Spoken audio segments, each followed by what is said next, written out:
Hey, what's up guys, this is Served, and today we are going to be talking about weapon rebalancing that's going to take place in patch 1.3 or the Underground DLC, and how it will affect all of the weapons. Now before I get into it, I just want to say a big thanks to SkillUp. This is actually his gameplay. He was at A3 and he was able to record this and I wasn't. So yeah, big thanks to him. So alright, we're going to start this off with what people are mostly here for, and that is the SMG nerf. Now, instead of having built-in crit chance, they have built-in crit damage now. I've actually just switched it. And the crit damage is about 2 times more than what we had previously for crit chance. So I'm assuming that the highest you can get is about 50% from what I see on the screen here. And this is actually a pretty huge nerf because, you know, crit chance is just extremely powerful as compared to crit damage with the number ratio. And it will be much harder to hit crit chance cap with SMGs now. But this is actually a good thing because admittedly, you know, 25% crit chance was pretty damn overpowered compared to everything else. Now, some of you might say that it's actually an equal trade-off, getting crit damage instead of crit chance, with the crit damage being 2 times the amount.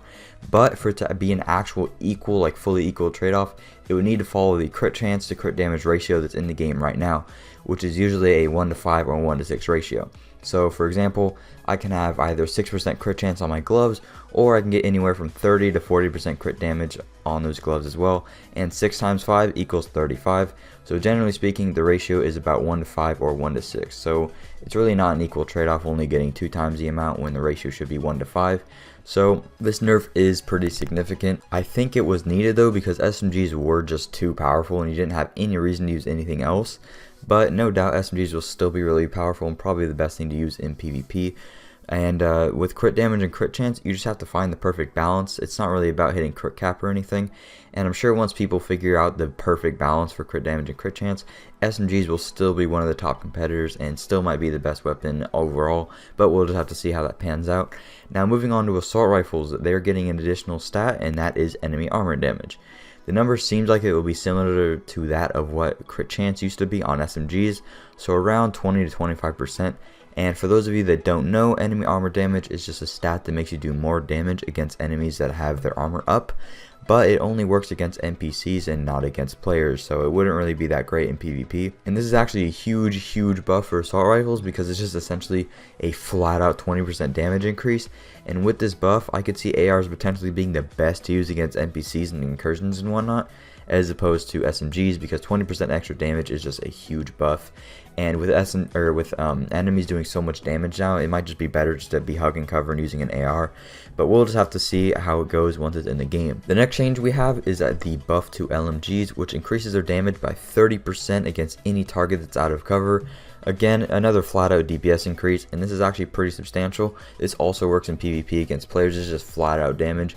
And I'm not sure if it's really enough to save LMGs just yet. I haven't crunched the numbers, but let's hope that they aren't overpowered or underpowered when 1.3 launches, but I guess we'll just have to see. And then for shotguns, they got buffed as well, and they have a stat now called stagger, and you can get around 170% stagger. Not sure what the number can go up to, but that's what's on the shotgun here. And basically what stagger does is just when you shoot somebody, it causes them to sort of like flinch back, like you get hit back, and be stunned for about half a second. You can't just spray and have them locked in a stun. You can kind of get a little bit close to that, but not a full stun lock, which would be kind of a nightmare to go up against in PvP. But that actually is really powerful.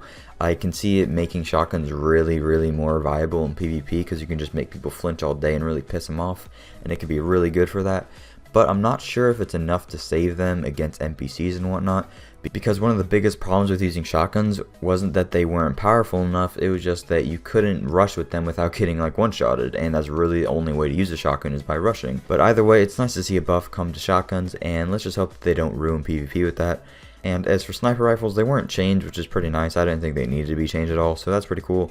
But that's pretty much going to wrap it up for the weapon changes. I know a lot of you probably hate the fact that SMGs are getting nerfed, but let's all be honest, it needed to happen sooner or later because SMGs were just so much more powerful than everything else. And hopefully with these changes, it will change the meta in a more positive way. Anyways, that's going to be it for me today, guys. Let me guys know what you think in the comments below. If you enjoyed the video, please drop a like and subscribe for videos similar to this one. I'll see you later, guys.